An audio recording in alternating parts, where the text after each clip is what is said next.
एक छोटे से गांव में मोहन नाम का एक सीधा साधा युवक रहता था। वह बहुत मेहनती था, लेकिन किस्मत जैसे उससे हमेशा रूठी रहती थी। उसके पिता का देहांत बचपन में ही हो गया था और घर की सारी जिम्मेदारी उसके कंधों पर आ गई थी। माँ बीमार रहती थी और घर में गरीबी का साया हमेशा बना रहता था। मोहन दिन रात मेहनत करता, कभी खेतों में काम करता तो कभी मजदूरी, लेकिन जितना कमाता उससे घर का गुजारा मुश्किल से हो पाता। फिर भी उसके चेहरे पर कभी शिकायत नहीं होती थी। उसकी एक ही ताकत थी, महादेव पर अटूट विश्वास। हर सुबह वह गांव के छोटे से शिव मंदिर में जाता, जल चढ़ाता और हाथ जोड़कर कहता, हे महादेव, मुझे शक्ति दो, बस इतना कि मैं अपनी माँ की सेवा कर सकूं। गांव के कुछ लोग उसका मजाक उड़ाते थे। वे कहते, इतनी भक्ति से क्या होगा, भगवान ने अगर सुनना होता तो अब तक तेरी हालत बदल जाती। मोहन बस मुस्कुरा देता और कहता, वो मेरे साथ हैं, बस समय आने दो। एक दिन अचानक मोहन की जिंदगी में तूफान आ गया। जिस जमीन पर वह काम करता था, उसके मालिक ने उसे काम से निकाल दिया। वजह यह थी कि मालिक को कोई और सस्ता मजदूर मिल गया था। मोहन के पास अब कोई काम नहीं था। वह बहुत परेशान हो गया। घर में माँ की हालत और खराब हो रही थी, दवाइयों के पैसे भी नहीं थे। उसने गांव के लोगों से मदद मांगी, लेकिन सबने मुंह मोड़ लिया। जो कभी उससे अच्छे से बात करते थे, वही अब उसे पहचानने से भी इनकार करने लगे।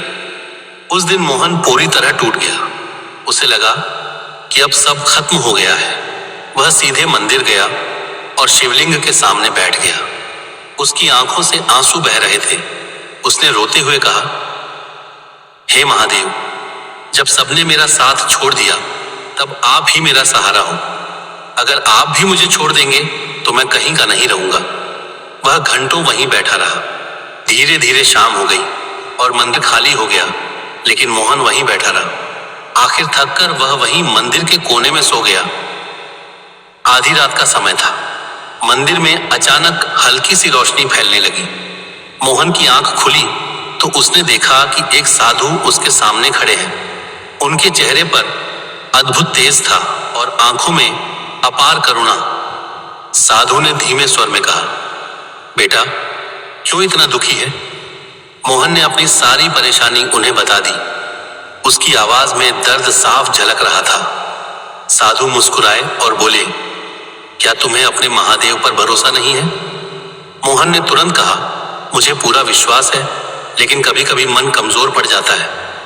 साधु ने उसके सिर पर हाथ रखा और कहा, याद रखो, जब दुनिया साथ छोड़ देती है, तब महादेव अपने भक्त का हाथ थाम लेते हैं। कल सुबह से तुम्हारी जिंदगी बदलने लगेगी। इतना कहकर साधु वहां से चले गए।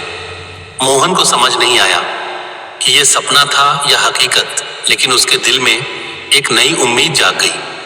अगली सुबह जब वह घर लौटा तो उसने देखा कि उसकी माँ की तबीयत थोड़ी बेहतर लग रही थी। उसी समय गांव का एक आदमी उसके पास आया और बोला, मोहन, शहर में एक बड़े व्यापारी को ईमानदार आदमी की जरूरत है। मैंने तेरा नाम बताया है, तू वहां जाकर मिल ले।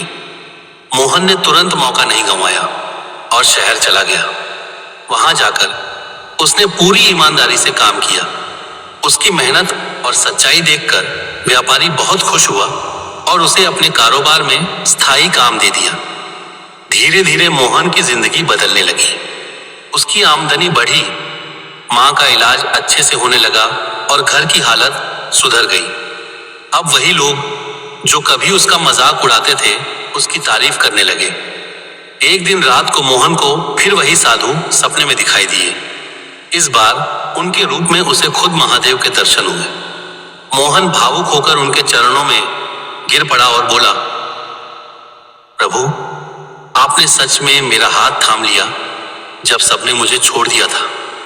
महादेव ने मुस्कुराकर कहा, मैं हमेशा अपने सच्चे भक्तों के साथ रहता हूं, बस उन्हें अपने विश्वास को कभी टूटने नहीं देना चाहिए। मोहन की आंखों से खुशी के आंसू बहने लगे। उस दिन के बाद उसने और भी ज्यादा श्रद्धा से महादेव की भक्ति करनी शुरू कर दी और जरूरतमंदों की मदद भी करने लगा। इस कहानी से हमें यही सीख मिलती है कि जीवन में चाहे कितनी भी कठिनाइयां क्यों ना आए, हमें कभी हार नहीं माननी चाहिए। जब सब लोग हमारा साथ छोड़ देते हैं, तब भी भगवान हमारे साथ होते हैं। सच्ची भक्ति और विश्वास ही हमारी सबसे बड़ी ताकत है। इसलिए हमेशा याद रखें, जब सबने छोड़ा साथ, तब महादेव ने थामा हाथ। ऐसे ही और कहानी और कथा सुनने के लिए हमारे चैनल को लाइक, शेयर, फॉलो और सब्सक्राइब करें। धन्यवाद।